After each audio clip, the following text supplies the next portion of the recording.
Yachts for Sale YouTube channel, opening a window into the world of yacht brokerage, and today looking at two 120-foot yachts built by two different shipyards with great similarities and some very great differences too.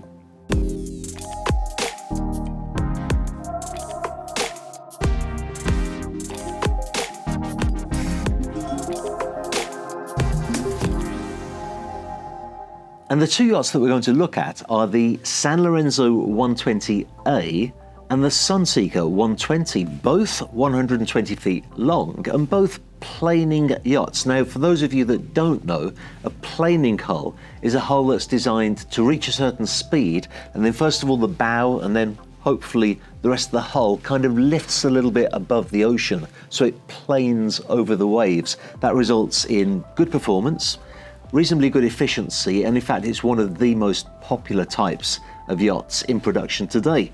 So, without any further ado, let's take a look at two very similar and at the same time quite different planing yachts.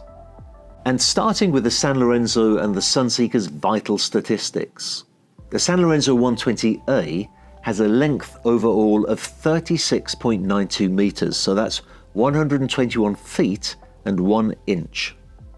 Her beam is 7.6 meters, and she draws 2 meters and 5 centimeters. The Sunseeker, on the other hand, is very slightly shorter with an LOA of 36.6 meters, so 120 feet exactly, a beam of 7.3 meters, and a draft of 2.5 meters. Interesting that, very little difference in length and beam, but over a foot of difference in the draft if the figures on the shipyard's websites are correct. That might not seem like much, but if you're in the Bahamas, 1 foot of draft can make a very big difference indeed. Another difference with the specifications that surprised me a little was the gross tonnage. As you probably know by now, gross tonnage has nothing to do with the weight of the yacht, but rather is an expression of the interior volume. The Sanlorenzo 120A has a gross tonnage of 279, whilst the Sunseeker 120 is 245 gross tons. Some of the Sanlorenzo's extra interior volume may be due to the fact that not only is she very slightly longer, but she also has 3 centimeters more beam. You'd be surprised how this small variation can make a big difference in interior volume, although we'll see some other differences too as we look through the layouts of the yachts. And we'll start the layouts comparison at the lower deck and at the transom. As you can see, Sanlorenzo has space for a tender and a personal watercraft. The recommended tender is a Williams 565, so that's 5.7 meters long, or 18 feet and 8 inches. Sunseeker, on the other hand, have an even bigger tender storage area, allowing for 2 personal watercraft and a 6-meter tender, so that's just under 20 feet. The really big difference in this area, though, is the way that the storage area can be used once the toys are in the water. As you can see, the Sunseeker neatly closes up, leaving a large swim platform and a sofa. The Sanlorenzo, on the other hand, can be left open, has side opening doors, and becomes a beautiful water-level beach club. This is a fair amount of work for the crew to set up, but if you plan on being at anchor for most of the day, it's definitely worth doing. Forward of the toy storage area is the engine room.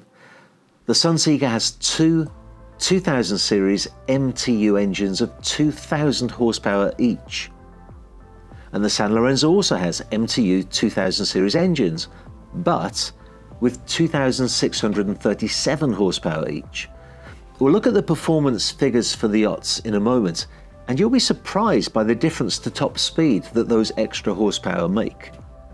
Moving forward, both yachts use the guest bathrooms as soundproofing for the guest cabins, and to be honest, both yachts have a very similar layout, with 4 well-proportioned staterooms with ensuite heads.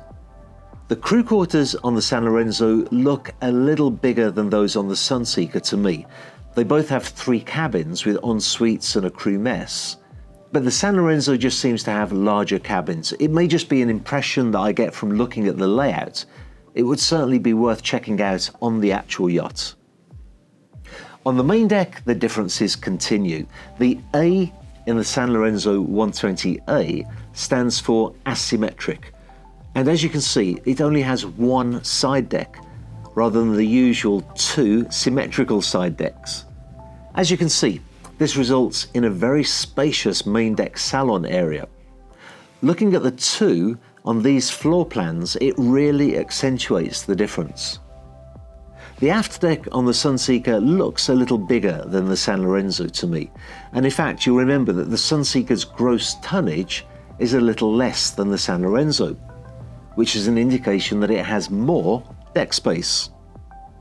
The Sunseeker does in fact have a far more conventional layout with two side decks, a galley to port, and a large owner's stateroom. And just look how far forward that stateroom is pushed. They've really used all of the available space, and especially the bathroom is quite a lot bigger than on the Sanlorenzo. You'll see how all of that fits together when we look at the next deck up. First though, let's compare that layout with the Sanlorenzo. Here, the galley is on the starboard side. That's something that for some reason you hardly ever see on a yacht. And access to the owner's stateroom is on the port side. They've put what appears to be a very large hanging closet to the right as you walk in. But as you can see, the footprint of the owner's suite is smaller on the Sanlorenzo because there's less superstructure. Where the superstructure ends, a foredeck with lots of sunbathing space begins. And the pieces of the jigsaw all start to fit together when you look at the Flybridge deck. The Sanlorenzo has plenty of deck space, more than enough for a large dining table, a bar and a barbecue station, sunbathing pads and so on. But it looks like in order to access the forward sunbathing area, you would have to go to the main deck aft, along the side deck and up a stairwell. Sunseeker, on the other hand, also offers a generous amount of deck space with all of those great features, but they have rather ingeniously designed direct access from the Flybridge to the foredeck, where there is seating, sunbathing and a large hot tub. You may recall from my last vlog that I always advise to ask the shipyard whether the hot tub is an optional extra or a standard feature. Sometimes shipyards will show a feature like that because it looks great on marketing material, but then when you go to buy the yacht, you find it's actually an optional extra. The same is true for Sanlorenzo. Sanlorenzo don't show a hot tub on their yacht, but it's always worth asking the question as to whether they can fit them and how much they would ask for that. So bear that in mind if you're watching this vlog with a serious interest in buying one or the other. Where performance is concerned, here are the figures as supplied by the builders themselves. The Sunseeker has a top speed of 20 knots, a cruising speed of 14 knots, and an economic cruise speed of 10 knots. Remember I said that you'd be surprised by the difference in speed gained by the extra horsepower of the Sanlorenzo though. The Sanlorenzo actually has a top speed of 27 knots, a cruising speed of 24 knots, and an economic cruise speed of 10 knots. Both shipyards in fact give their range estimation at 10 knots, and here there is very little difference. The range of the Sanlorenzo 120A at 10 knots is 1,826 nautical miles, and the range of the Sunseeker 120 at 10 knots is 1,730 nautical miles. The Sanlorenzo has slightly more range, but it should be noted that it also has slightly larger fuel tanks. Sunseeker offer 19,500 litres capacity, while Sanlorenzo has 19,900. Finally, the question on everybody's mind is usually the price. Shipyards are very cautious indeed in releasing details of pricing, and to a degree that's understandable. Optional extras can literally add millions to a price, and they often do. But to give you a ballpark figure, the Sanlorenzo 120A is in the €15 million price range if you're looking for a brand new vessel. And my reliable resources tell me that Sunseeker are asking in the region of £18 million. So, two yachts of almost identical sizes, both built from fiberglass composite, both planing yachts, both built by two very great yacht builders, with significant differences though. I really like the fact that the Sanlorenzo has that very large salon area, created by making the yacht asymmetrical. But then I really like the fact that on the Sunseeker you can access that vast foredeck directly from the Flybridge, making one really big deck area. But then again, I really like the Sanlorenzo Beach Club. But I really like the owner's stateroom on the Sunseeker. Which one would you choose? Let me know in the comments below. On a totally separate topic, you may recall that last year, towards the end of the year, I created and released the Yacht Broker Master Class online course for people who aspire to be yacht brokers. Considering how very little marketing I've done of that course, I'm surprised by how many people have already taken it, and I'm even more surprised and, to be honest, delighted by the feedback I'm getting now of the early students who've finished the course and are now contacting me to say that they've sold their first yacht. That is an absolute delight to me. Now, I say that because I know that many people who watch this channel would love to be a yacht broker one day. And although there are lots of yacht brokers already in the world, the truth is there's not lots of really great yacht brokers. There's certainly plenty of space in the industry for new yacht brokers who want to do things properly and ethically, people who don't see yacht brokerage as an opportunity to hang out on a yacht, taking photographs of themselves on Instagram and looking cool. People who actually want to go into it as a business.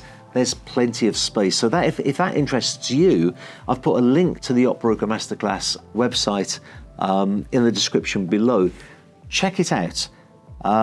We do a lot of free online courses. You can join up with the newsletter for free because I realise that for some it's quite a big commitment. It may also be that you just want to jump right into it and do the masterclass. So there's also a link to the payment system for that if you prefer to do that. But for most people, they will want to just join the newsletter, join the free webinars, and try to figure out if it's a business that you too would want to be in. I'd love to end this video by telling you what other great videos you can look forward to in the next few days, but in all honesty, I don't know. We've got so much going on right now. We've completed a 4-day shoot with 8 people on an incredible charter yacht called Malia. That's going to be over on the Yachts for Charter channel. I really hope it's published by the time that this is released, but check out the Yachts for Charter channel just to make sure.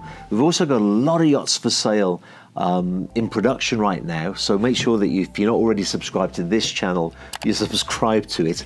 And we have a fantastic yacht builders video, which I'm pretty sure will be released by the time that this is, showing a really interesting 50-meter yacht that's in production called Serenissimo 1 that has a feature that you just would never imagine to be found on a super yacht. So in conclusion, what can I say? I'll put a load of links in the description down below. Take a look at them and subscribe to the ones that interest you the most. Ding. That's it. Was that okay?